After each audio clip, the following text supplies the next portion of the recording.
Tá, joia, nós vamos continuar hoje o capítulo 8, Estudando Arrogância, em que nós vamos agora com um parágrafo que ela fala: comparemos o egoísmo como sendo um vírus, é isso? Bom, olha só o que ela diz: comparemos o egoísmo como sendo o vírus e a arrogância a doença, seus efeitos nocivos e destruidores. Eu, com todo respeito à irmã, se não é uma crítica, mas aqui ela é bem, mas temos que levar isso bem na simbologia, o que ela chama de vírus, o egoísmo e a arrogância a doença. O egoísmo não é nenhum vírus, a gente não vai destruir o egoísmo. Eu quero aqui reportar os nossos primeiros encontros, você que está me ouvindo na gravação, nós já tivemos encontros falando somente sobre egoísmo. Quero relembrar mais uma vez que o egoísmo é inerente à espécie humana, é próprio da criatura humana. Não estou fazendo apologia de egoísmo, nem a neurociência o faz, são fatos científicos. O egoísmo, com muitos sentimentos, eles são adaptativos. Eles realmente fazem parte da nossa espécie, da nossa evolução.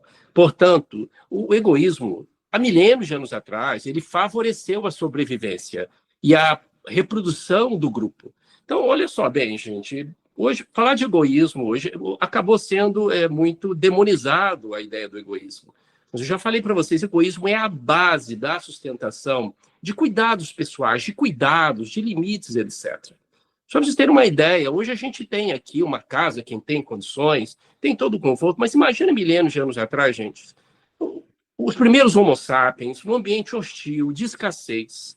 Então, muitas vezes, priorizar os cuidados do grupo, priorizar as próprias necessidades, era importante para manter a sobrevivência da espécie, ou a sobrevivência do indivíduo ou do grupo. Então, era necessário, muitas vezes, priorizar ele e o grupo para sobreviver, senão as chances de sobrevivência e de reprodutibilidade seriam muito baixas. Então, muitas vezes, uma conduta egoísta em determinadas situações era necessário para a sobrevida. Isso é fato. Como é que ele iria sobreviver por isso? Então, isso faz parte do nosso mecanismo de sobrevivência. Então, o egoísmo, ele permite, e ele permitiu ao longo desse tempo, fazer com que o indivíduo estivesse mais apto para sobreviver e para reproduzir.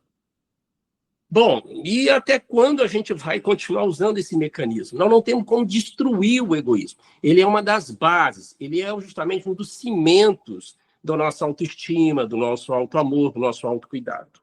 Então, acho que é aí que vem o papel das religiões, muito interessante, principalmente o Mestre Jesus, com o evangelho lindíssimo que ele traz para a gente. Jesus fala, está acho que em João, capítulo 12, versículo 32, 12 e 32, em que ele fala: quando eu for erguido da terra, isto é, quando eu for relevado da terra, atrairei todos a mim. Ele estava querendo dizer justamente que ele era o exemplo de vida. Quer dizer, o que Jesus queria dizer com todos os ensinamentos? Ele estava querendo dizer que a gente pode sair desse mecanismo de sobrevivência. A gente não precisa só ficar vivendo disso. Ele trouxe coisas além da própria natureza humana que está ao nosso alcance, que é justamente o altruísmo e a empatia. O altruísmo e a empatia é o equilíbrio do egoísmo. Não é antagônico. Eu não gosto de usar essa palavra que parece que os dois brigam. Não é isso. Um vai equilibrar o outro. Então, o altruísmo é o que nós, espíritas, chamamos de caridade.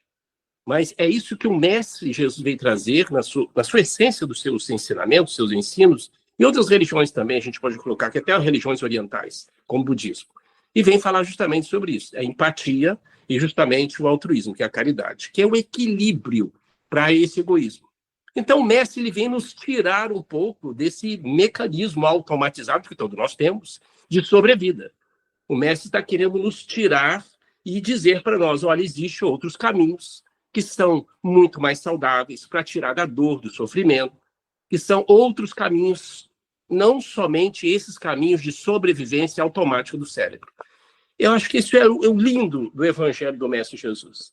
Então, gente, o egoísmo, como nós já discutimos, o próprio orgulho, a questão do ego, fazem parte da nossa estrutura cerebral mental. Não dá para destruir isso. O egoísmo aqui, ela colocou de forma figurativa, mas não é nenhum vírus. Ele não causa nenhuma doença, ele faz parte do nosso dia a dia. O que faz as coisas se tornarem disfuncionais, gente? Como eu disse, é quando existe um desequilíbrio. O fiel da balança cai demais para o outro lado. Qualquer coisa na sua vida que você pensar nisso. O budismo traz uma coisa muito bonita, que o espiritismo também fala a mesma coisa, que tudo na vida tem que ter harmonia, tem que ter justamente equilíbrio, tem que ter equidade, senão realmente a coisa descamba. Eu já falei para vocês, desde as substâncias do corpo, o funcionamento do órgão, da natureza, das emoções. Quem aqui já comeu um alimento sem tempero nenhum por causa de alguma doença, sabe como é horrível você empurrar o alimento sem tempero? Mas agora, se encher seu prato de tempero, fica intragável. É assim a vida. Então, as questões mentais, éticas, comportamentais, espirituais, vai depender desse balanço. Então, a gente não pode ter mais um raciocínio simplista, infantilizado, que isso aqui é do bem, isso aqui é do mal, que isso aqui briga com isso, como razão e emoção, que o egoísmo vai brigar com a caridade tem que destruir o egoísmo. Nós não podemos ter mais esse raciocínio simplista, que talvez foi mostrado para nós num momento em que nós não tínhamos tanta visão ampla e a complexidade do ser humano. Então, tudo isso a gente tem que abraçar, faz parte da nossa humanidade. Como eu disse, você que está me ouvindo, faça as pazes com suas emoções, com seus sentimentos. Elas fazem parte da sua essência, da sua história, da nossa história. E vamos tê-la por muito tempo. E do outro lado de lá também. O Espiritismo nos fala, você que está me ouvindo, de que nós estamos falando de cérebro biológico, cérebro físico. Mas quando saímos do fora do corpo físico, nós continuamos. Deixamos a matéria mais densa, segundo o Espiritismo, e continuamos do outro lado, em outra vida, continuando muito semelhante a essa, ou quase idêntica, segundo os Espíritos, e que vivemos também com o cérebro espiritual, com os mesmos mecanismos destes. Por quê? Porque, segundo o Espiritismo, a vida antes começou lá para depois materializar aqui. Então, o nosso cérebro, nos milênios, ou no processo evolutivo, segundo o Espiritismo, é a teoria dele, primeiro surgiu lá, para depois materializar aqui. A vida também é assim. Então, quando eu e você, segundo o Espiritismo, estivermos fora do corpo, teremos esses mesmos mecanismos cerebrais para sobreviver do outro lado também. Então, por isso que do outro lado, segundo os Espíritos, temos também esses problemas e desafios emocionais e comportamentais. A questão do excesso, às vezes, do egoísmo, do orgulho que entorna, e vai por aí afora. O que estamos falando aqui, irmã Foi está falando aqui, segundo os mentores e as mensagens dos Espíritos, nós teremos esses desafios do outro lado. Que, segundo o Espiritismo, do outro lado, nós temos várias igrejas, cultos, evangelhos, pontos de vistas mais diversos possíveis, porque cada um continua no seu patamar consciencial. Então, a vida é assim. Então, são os nossos desafios que nós temos. Então, a vida continua do outro lado, muito semelhante a essa. Bom, ela continua falando da arrogância, ela dá um conceito de arrogância mais amplo. Arrogância, qualidade ou caráter de quem, por suposta superioridade moral, social, intelectual ou de comportamento, assume atitude prepotente ou de desprezo com relação aos outros. Orgulho ostensivo, altivez. Esse é o conceito dos dicionários humanos. Resumindo aqui, o que seria arrogância, gente? É a palavra presunção. Porque a pessoa, muitas vezes, ela quer falar de algo, isso é a pessoa, todos nós, né? Muitas vezes queremos falar de algo que nós não entendemos, não temos a mínima profundidade, a amplidão ou a amplitude do problema, da complexidade dele. Vocês já ouviram disso, já aconteceu comigo, com vocês, a gente acaba opinando na vida de alguém ou de um assunto sem saber absolutamente nada em termos de profundidade e complexidade. Então, justamente, uma forma da gente até se vacinar contra essa presunção é tomar cuidado com nossos vieses cognitivos, né? A gente quer sempre ter a resposta para tudo. E, infelizmente, esse é um efeito colateral de muitas religiões e nos dá o que a gente chama de superioridade da fé. Acha que por termos um conhecimento de teologia ou de espiritualidade, nós somos capazes de responder com propriedade sobre qualquer assunto. Estamos longe disso. Então, eu posso falar que eu sou da área, estou falando dos espíritas. Muitas vezes nós temos essa impulsividade. Por termos uma literatura muito vasta, achamos que podemos responder sobre qualquer assunto. E não é assim. O espiritismo não encerra toda a verdade, como nenhuma outra religião encerra. Então, é uma situação para a gente refletir. Por quê? Porque a vida é muito complexa, o ser humano é muito complexo.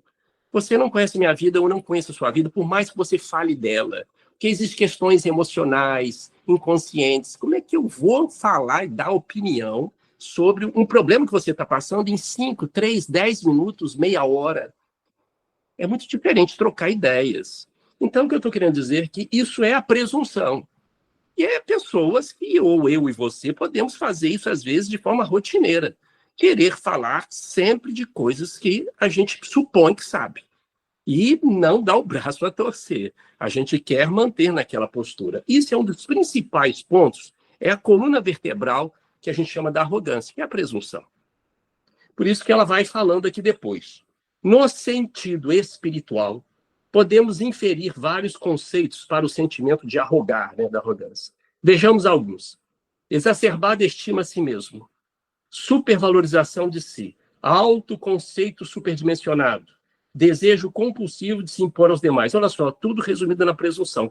Quer saber demais, quer impor aos outros, tem impulsividade de fazer com que os outros aceitem a sua opinião ou a sua explicação.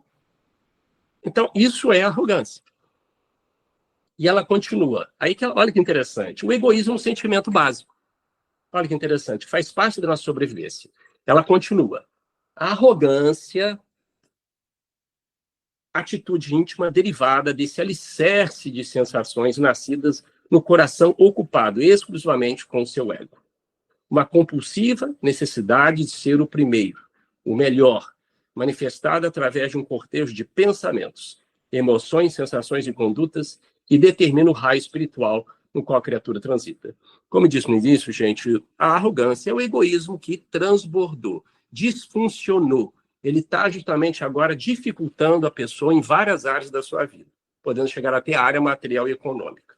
Porque a conta chega quando a pessoa ela insiste no comportamento arrogante. Cedo ou mais tarde, haverá justamente uma disfuncionalidade, ou emocional, ou física, financeira, social, relacional, espiritual. Porque se a pessoa insiste, persiste, tem duração naquele comportamento, ele vai ter justamente problemas. É como diz um professor meu de neurociências, né? Eu lembro ele falando, quando a gente luta com a natureza, a gente sempre perde. Então é voltar para o equilíbrio. O egoísmo pode sair dos limites dele, né, que nos traz benefícios. Quando a gente extrapola, ele vai trazer a doença. Como eu disse, quando o cérebro não encontra significado, ele encontra sintoma. Então vai chegar um momento que a arrogância não vai ter mais significado, não vai ter mais sentido. Ela aí faz uma colocação do livro do Evangelho. Assevera os sábios guias. A paixão está no excesso do que acresceu à vontade, visto que o princípio que lhe dá origem foi posto ao homem para o bem. Tanto que as paixões podem levá-lo à realização de grandes coisas. O abuso que delas se faz é a causa do mal. Já falei nos outros encontros da importância da paixão. Paixão apenas, resumindo, é nada mais do que um comportamento em que não se pondera as consequências. A paixão para tudo, desde relacionamento afetivo até para ideologias, para time de futebol, paixão para arte, vai por aí afora. Pode levar coisas boas, na maioria das vezes não faz, não é, porque realmente a paixão pode ser muito inconsequente, tá? Mas é uma mola que justamente nos permite ir adiante. É um dos, vamos dizer assim, dos sentimentos que nos permite muitas vezes sair da zona de conforto. Mas tem esse cuidado, porque realmente quando a gente não tem esse controle, não tem o córtex pré-frontal bem desenvolvido, que é responsável, que eu já expliquei para vocês, o córtex pré-frontal, responsável pelo controle inibitório, controle das emoções, antever consequências, estabelecer flexibilidade cognitiva, que nós vamos falar daqui a pouco. Ela é muito importante para tentar gerenciar esses sentimentos, que são mecanismos automatizados para a nossa sobrevivência. Aí sim, ela entra em uma questão muito importante agora, ela vai destrinchando, né, as questões, o miolo da arrogância, ou as consequências dela. Façamos um pequeno gráfico. Tem um gráfico aqui, você que está ouvindo para mim na gravação, se você tem esse livro, ela mostra aqui um desenho, que é mais um fluxograma que ela demonstra esse desenho. Façamos um pequeno gráfico. Escreva a palavra arrogância e circule. Agora faça 4 traços nos pontos cardeais e escreva rigidez, competição, imprudência, prepotência. Novamente faça um círculo em torno desses pontos e escreva estado orgulhoso de ser. Feche um novo círculo. Eu vou comentar. Olha só o que ela diz. Eu vou voltar nesses 3 pontos, esses 4 pontos. Essas são as 4 ações mais perceptíveis em decorrência do ato de arrogar, que estruturam a expressiva maioria dos estados psicológicos e emocionais do ser. A partir desse estado orgulhoso de ser, podemos perceber o quadro mental de rígida autossuficiência, do qual nascem as ilusões e os equívocos da caminhada humana, arrojando-nos aos despenhadeiros da insanidade aceitável e da rivalidade infernizada. Realmente, gente, a rigidez, competição, imprudência e prepotência, mais uma vez, faz parte de qualquer grupo humano, seja religioso, seja justamente numa indústria, seja em qualquer lugar que esteja, ou pessoas. Todos nós podemos transitar por várias dessas condições. O que ela está dizendo aqui é que a arrogância ela pode gerar isso de forma muito persistente, de forma muito duradoura. A competição ela pode ser benéfica, como eu disse, até certo ponto. A rigidez, em determinados momentos, é necessário. Há valores que são inegociáveis, tudo bem. Mas a soma disso aqui, de forma duradoura, persistente, vai trazer uma disfuncionalidade muito grande para a criatura. Mental, psíquica, física, social e assim por diante. Uma delas é a rigidez, gente. A rigidez, eu lembro da parábola budista. O espiritismo também ensina isso, de que o carvalho, né, e justamente o bambu, que vem aquela forte tempestade, o vento, o carvalho, aquela madeira dura, rígida, em que ela tomba o bambu e o bambu volta ao normal, à sua posição original, e a resiliência. Enquanto que o carvalho, que é justamente uma frondosa árvore dura, o vento bate e quebra o carvalho. É a rigidez. Então, hoje, cada vez mais, até no meio corporativo, no meio empresarial, nas indústrias, a gente fala hoje em flexibilidade comportamental, flexibilidade cognitiva, fala justamente de resiliência. É justamente a nossa capacidade adaptativa. Isso tem um grande interesse para as empresas, né? Quanto mais adaptável for o funcionário, maior o lucro para essa empresa, mais ele rende. Mas nós sabemos que vamos além de questões econômicas. Isso tem princípios de sobrevivência e princípios fundamentais de crescimento, de florescimento, de significado, de aprendizado, que é justamente a nossa capacidade de resiliência, nossa capacidade adaptativa. E o nosso cérebro não gosta nada disso. O nosso cérebro gosta da rigidez. Por quê? Porque adaptar a gente gasta energia. O cérebro ele vai tentar se adaptar em situações em que ele entende que tem que sobreviver. Mas se querer simplesmente mudar a sua rotina hoje e agora para se adaptar é uma luta. O cérebro não vai querer. Então, como vocês verem que é desafiador para nós sair da nossa rigidez. A rigidez, gente, principalmente ela é sustentada pelas nossas crenças, principalmente pelas crenças centrais que nós falamos, que recebemos desde os nossos pais, da religião, da cultura, da mídia. Suas conversas são sustentadas pelo ambiente, que eu já falei sobre isso. Então, não é fácil a gente sair da rigidez, porque, você é muito rígido. É a minha crença, é a sua crença. Não é fácil a gente, de uma hora para outra, deixar pontos de vista muito profundos, raízes muito profundas, questões culturais. Não é fácil. Agora, é claro, gente, quando essa rigidez ela provoca e persiste um comportamento da pessoa associado a outras situações como essa, como eu disse, é disfuncional. Por isso que o nosso cérebro tem uma coisa chamada de flexibilidade cognitiva, que é justamente um meio que o cérebro tem de se adaptar mais às situações e nós podemos treiná-lo. Flexibilidade cognitiva vai das coisas mais bobas do dia a dia até situações mais complexas. Sei lá, você está no trânsito, está fechado aquele caminho, tem gente que começa a protestar, xingar, blasfemar. Poxa, eu estou atrasado para o trabalho. Quer dizer, a pessoa automaticamente ela perde um tempo se revoltando com aquela, se impacientando com aquela situação. Uma pessoa que tem um pouquinho mais de treino de flexibilidade cognitiva, ela já vai pensar um caminho para sair daquela obstrução, daquele obstáculo. Estou dando apenas um exemplo. O que é flexibilidade cognitiva? Que algumas pessoas têm mais, outras menos, de acordo com a cultura. Desde a criança, a gente pode ter maior rigidez ou mais flexibilidade, mais uma vez, falando como é importante o ambiente, desde a nossa educação, da primeira infância. Mas é algo que pode ser exercitado, mais uma vez, através da neuroplasticidade. Todos nós temos a capacidade de desenvolver inteligência, seja qual for em qual área, até o último suspiro de vida. É uma coisa chamada de neuroplasticidade. O cérebro é treinável. quando ele encontra justamente um significado para isso e a gente consegue fazê-lo.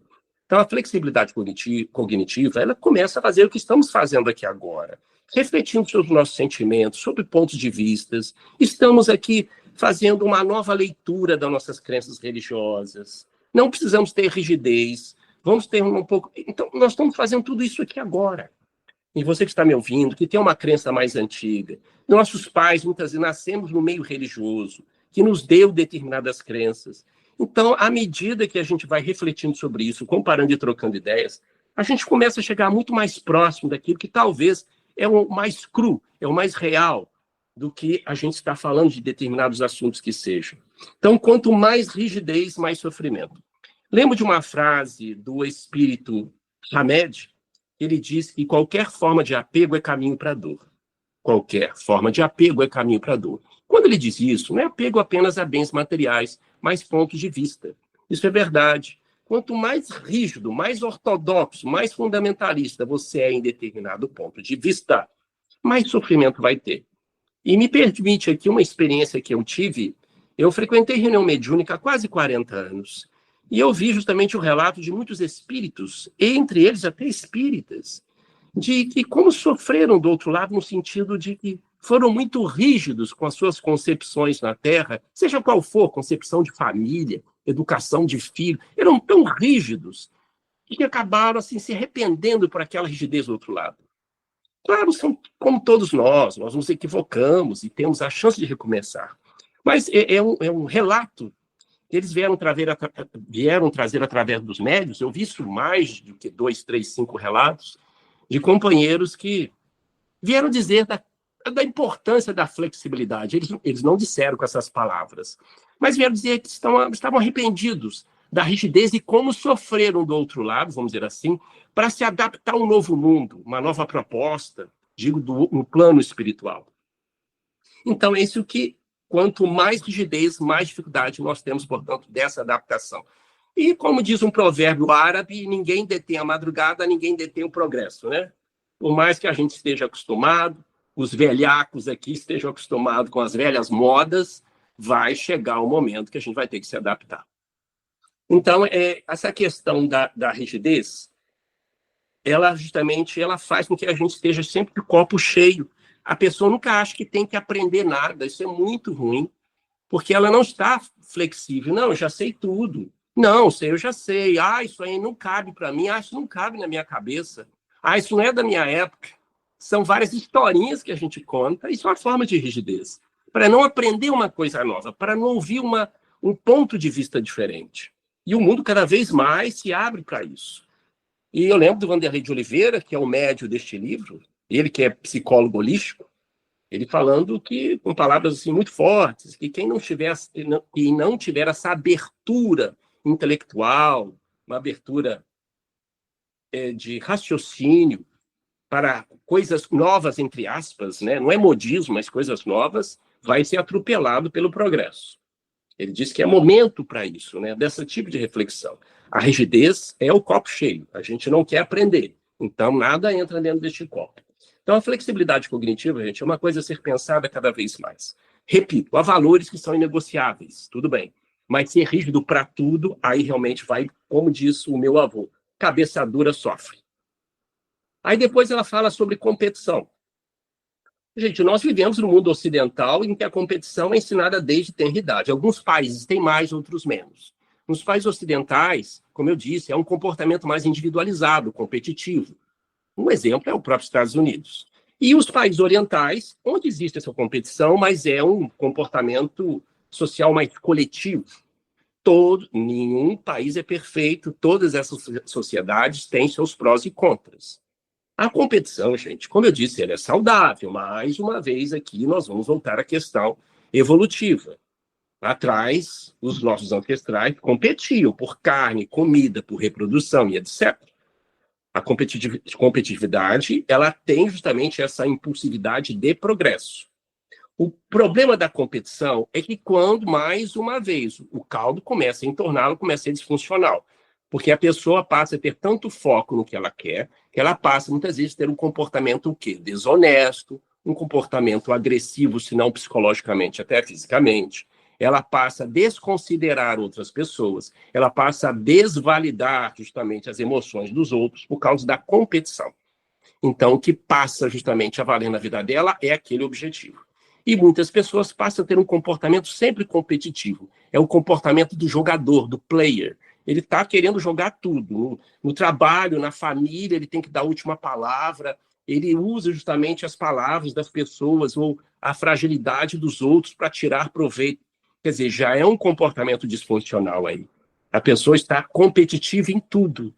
E ela acaba justamente se fechando para a vida, se fechando para um relacionamento saudável, ou se fechando para também aprender coisas novas. Ela passa a ser seletiva, ela só vai aprender ou se focar naquilo que permite ela ser o melhor. Então, gente, a competição realmente tem o seu lado positivo. Quando a competição, eu digo, ela pode levar a desastre, quando a pessoa quer sempre estar competindo. E, além do mais, muitas coisas que fazemos, temos que tomar cuidado, porque a gente está mais querendo competir no grupo, que a gente quer ser sempre mais importante no grupo. Isso é do ser humano. Mais uma vez, é só uma reflexão para todos nós, que a gente quer ser importante, a gente quer fazer parte de um grupo e quer ser destacado nesse grupo. Quanto mais a gente se destaca no grupo, o grupo nos acha a gente importante. Então, maior a chance da gente permanecer nesse grupo. O cérebro trabalha assim. O cérebro animal. Não tem como escapar disso. Por isso que a gente tem que usar cada vez mais o nosso córtex pré-frontal. Sair das nossas condições puramente automáticas. Depois vem da imprudência. Bom, a imprudência, a arrogância faz isso com muitas outras coisas, né, gente? A pessoa arrogante, ela passa a ser imprudente porque ela acha que sabe tudo. A pessoa que acha que sabe tudo, ela vai cair do cavalo. Então, realmente, ela fica justamente quase que pueril. Quando a pessoa acha que tem resposta para tudo, ela passa a ser imprudente. Ela vai acabar fazendo coisas que uma pessoa em sã consciência não faria. Então, a imprudência é uma das características realmente da pessoa arrogante, uma pessoa presunçosa, que ela acha que sabe muito e vai ter escolhas que estão longe de que está dentro dos conhecimentos dela. E a prepotência, que vamos dizer que a prepotência é quase um sinônimo aqui da presunção, né? A pessoa realmente se acha superior. Ela vai descrever depois cada uma delas, mas a prepotência justamente a pessoa tem uma megalomania, né? Ela se acha literalmente maior do que as outras, acha literalmente mais importante em todas as áreas, intelectual, social, religiosa. Mais uma vez eu volto a dizer, da prepotência religiosa, o cuidado que nós temos que ter, respeito à sua religião, devemos respeitar a crença de qualquer pessoa, mas isso é uma coisa para nós. Vamos tomar muito cuidado da superioridade da fé. A religião é uma coisa muito boa para nós. Lembre-se, a espiritualidade, gente, é uma conquista muito pessoal. Nós não devemos empurrar por baixo da goela de ninguém nossos pontos de vista espirituais, porque é muito pessoal. Mesmo dentro de uma própria religião, você pode ter pontos de vista diferentes do colega que pertence ao seu grupo, ao seu núcleo, porque o caminho da espiritualidade é solitário, é individual. Uma coisa que tem significado de fé para você não tem para mim, mesmo sendo ou comungando da mesma religião. Devemos respeitar. Para você, talvez, uma vela acesa conecta a sua espiritualidade, para mim não. Uma música conecta você com Deus, para mim não. Uma postura de yoga te conecta, para mim não. Uma leitura, para mim, me conecta a você, não, e vice-versa. Então, essa conexão com o sagrado, ela é muito individual, tá? É uma questão cultural, que seu cérebro foi treinado lá atrás, é verdade. Você foi ensinado com os seus pais, o que despertava a espiritualidade na sua família. Você trouxe isso para hoje, mesmo que você esteja em outra religião. Então, vamos guardar isso e respeitar a individualidade de espiritualidade. Eu não estou falando de religião, estou falando de espiritualidade, de fé, algo bem pessoal. Bom, ela continua então. Nosso tempo, falta quanto tempo? 4? 10? Você me ajuda aí. Vamos lá. O traço predominante na personalidade arrogante é a não conformidade. Usada com equilíbrio, é fonte de crescimento e progresso. Todavia, sob a ação dos reflexos da posse e do interesse pessoal, que marcaram acentuadamente nossas reencarnações, esse traço atingiu o patamar de rebeldia e obstinação enfermiça. O que ela fala justamente é a não conformidade, gente. Isso é bom, isso é ótimo, né? Não conformar com o status quo que você está. Mas quando a pessoa não se conforma com nada que está na sua frente, isto é algo constante, duradouro, perene, a conta vai chegar. Aí ela começa. A rebeldia tornou-se um condicionamento psicológico que dilata ações arrogantes. Uma lente de aumento que duplica e acelera as mutações de autossuficiência. É aquilo que eu disse, gente. A pessoa, quando ela acha que ela já sabe tudo, ela tem resposta para tudo, ela acha que não precisa aprender nada, ela acha que não aprende com ninguém, é muito difícil a pessoa ter crescimento. Ela já está estacionada, ela já está justamente fechada para qualquer tipo de ajuda.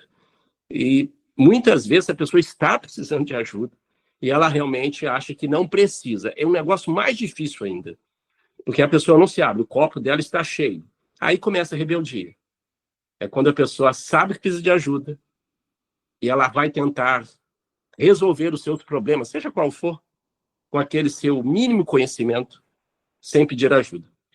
Eu lembro que um dos momentos mais importantes, que eu lembro que o Vanderlei Hermans do Fogo sempre fala isso, ela fala uma das questões muito importantes para a nossa vida. Peça ajuda quando você achar que não está dando mais conta. Eu acho isso lindo que ela fala. Faça aquilo que você dá conta. Não está dando e precisa dar, peça ajuda. No meio religioso, o pedir ajuda parece que é uma questão de falta de fé. Isso é uma interpretação realmente infeliz, porque a gente tem tantos meios, gente, de conseguir uma ajuda dos nossos problemas. Então, são vários profissionais, várias pessoas que podem nos ajudar, mesmo que você tenha que pagar. O que eu quero dizer, gente, que Deus é maravilhoso, mas ele nos dá a resposta através de outros recursos. Deus fala conosco nas coisas mais simples do dia a dia. Então, a religião é uma coisa maravilhosa, sua fé e a minha fé são coisas, assim, sagradas, mas precisamos pedir ajuda. Desde um amigo, um familiar, um médico, psicólogo, advogado, encanador, dentista. Nós temos que sair, então, portanto, dessa presunção arrogante de superioridade de fé, como se a gente tivesse imune por crer em Deus ou por ter uma religião. Nós somos tão humanos quanto o dito materialista, tá? Ela diz aqui: estudemos, portanto, as atitudes pilares da arrogância sob as lentes da rebeldia. Ela começa agora a descrever um por um o que nós já comentamos. A rigidez é a raiz das condutas autoritárias e da teimosia, olha só, que frequentemente desaguam nos comportamentos de intolerância. Sob a ação da rebeldia, patrocina o desrespeito ao livre-arbítrio alheio, olha, e alimenta constantemente o melindre, por a vida não ser como ele gostaria que fosse. Todos nós queremos enquadrar as pessoas às nossas expectativas. Isso é fato. A gente quer que as coisas se enquadrem nas nossas expectativas. Isso é fato. O cérebro trabalha com expectativas. Lembram disso? Só que, mais uma vez, é a intensidade dessas intenções. Quando a pessoa acha que todo mundo e que tudo tem que enquadrar, aí já é um comportamento disfuncional. Aí se a pessoa está precisando de ajuda. E vai ter problema, porque ela se decepciona com todo mundo, ela não vai se adaptar ali no lugar, ela não vai ficar no lugar, vai ter problemas, às vezes, não só sociais, profissionais e financeiros por causa disso. Porque a expectativa é muito alta. Quanto maior a nossa expectativa, maior vai ser o nosso tombo na decepção. Seja com pessoas, locais, situações, né? A gente tem uma vida muito idealizada. É diferente ter um comportamento real e um comportamento idealizado. Nossa Senhora, é um abismo muito grande. Então, a gente tem que tomar esse cuidado tremendo na nossa expectativa. Todos nós temos expectativa, gente. Eu estou tendo agora de vocês, vocês estão tendo de mim, o que esperam no relacionamento, seja o que for. O cérebro só trabalha com expectativa. Guardem isso. O problema é o que a gente vai sempre fazer com essa expectativa. Muito cuidado para não querer enquadrar tudo na vida. Então, a gente vai ter mais decepção do que realmente resultados de fato. Por quê? Nosso cérebro tem 1000 expectativas. Vamos realizar uma ou outra. E a vida vai seguir assim. A vida é assim. Ela diz aqui: a competição não existe sem comparação. E o impulso de disputa, quando tomado pela paixão, a força motriz de semelhante ação é o sentimento de inveja. Já falamos sobre a inveja. Na mira da rebeldia, causa o menosprezo e a indiferença que tenta empanar o brilho de outrem. A competição é o alimento do sentimento de superioridade. Como eu disse, gente, a competição faz parte de qualquer grupo. Agora, realmente, ela chega num nível disfuncional que é a comparação. A comparação é massacrador para qualquer ser humano, principalmente nesse mundo que nós temos em que as vitrines das redes sociais parece que se exacerbou o comportamento do ser humano, que é a comparação.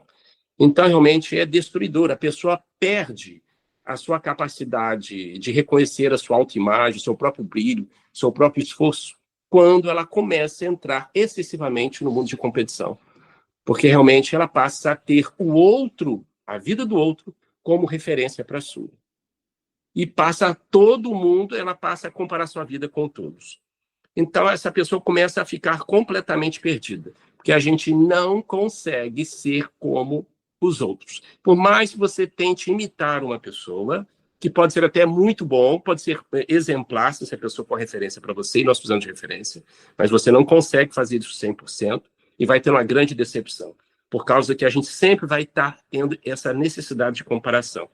Então, a competição, gente, ela é saudável, mas à medida que essa competição te leva a ter um comportamento disfuncional.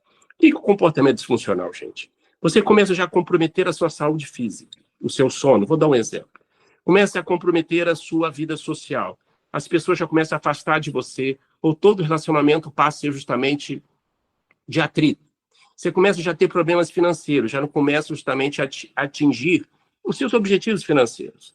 Você já não começa mais a aprender como aprendia antes, seja um curso, seja justamente um treinamento. Olha só o que eu estou dando exemplo.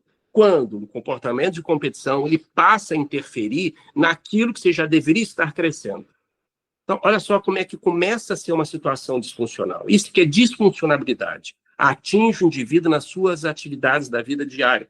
Vida social, financeira, acadêmica, relacional. Competição, todo mundo tem que ter um pouco em determinada área. O problema é quando começa a respingar nisso. E a para terminar, tem tempinho para terminar outro?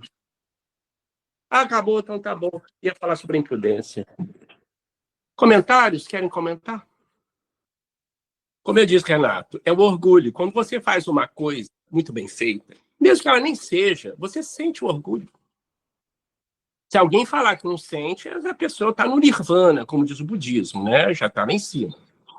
Esse sentimento do orgulho, ele faz parte da autoestima, tá, Renato? É um recado que você está fazendo bem, aquilo tem significado, alimenta o seu cérebro, eleva a dopamina. Quem não gosta? Oi? Você tem aquele sentimento de superioridade, momentâneo. Quando isso é duradouro, persistente, se desdobra no seu comportamento, aí a coisa começa a complicar, porque o copo começa a encher, ele vai entornar. Então, a gente aprende muito com as neurociências, o budismo, o espiritismo, que é o tempero, é a harmonia. A gente não pode negar nada. Isso aqui é do mal, isso aqui é ruim, eu tenho que extirpar. Isso aqui é do bom, eu tenho que conservar. Isso não existe mais no nosso raciocínio. Nós temos que saber equilibrar, administrar, que é o mais difícil. O outro era mais fácil, eu eliminava.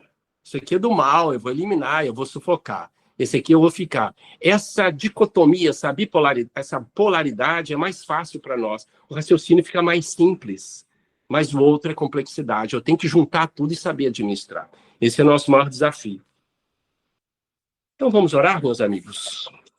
Antes de você terminar, só queria comentar que eu lembro que uma trabalhadora da casa, que eu frequento, uma casa espírita, dizia o seguinte, que quem é espírita não precisa de psicólogo. Porque a doutrina espírita tinha resposta para tudo, não precisava. Eu achava aquilo interessante, sabe? Mas ela estava enganada, né? Não é assim, né? Não só elas, como muitos outros núcleos, a gente escuta frases como essa, né, gente? Então, meus amigos, nós vamos agora pedir aos nossos familiares espirituais e amigos que estão aí, no nosso ambiente. Está no seu ambiente, você que está me escutando. É o seu mentor. São familiares e amigos dessa e de outras vidas que estão te abraçando. Eles estão colocando a mão na sua mente, no seu coração. Eles sabem das suas dores, dos seus desafios, eles sabem, em detalhe. Mesmo que você tente esconder para outras pessoas, eles sabem dos seus desafios, das suas dores, das suas angústias, eles estão te acompanhando. E eles vieram aqui nesta tarde para te abraçar e dizer que estão com você. Nós agradecemos esses mentores e familiares que estão nos abraçando nesta tarde e dando-nos força para continuar o nosso estágio nessa escola terrestre, para que possamos, daqui a algum tempo, estar em novas instâncias, em novas regiões, para continuar o nosso progresso, de sermos felizes, de estarmos mais com Deus, de estarmos mais em paz conosco mesmo. Jesus querido, nos abençoe nesta tarde, e agradecendo a tua presença, permaneça nos nossos lares. Que assim seja, se assim será.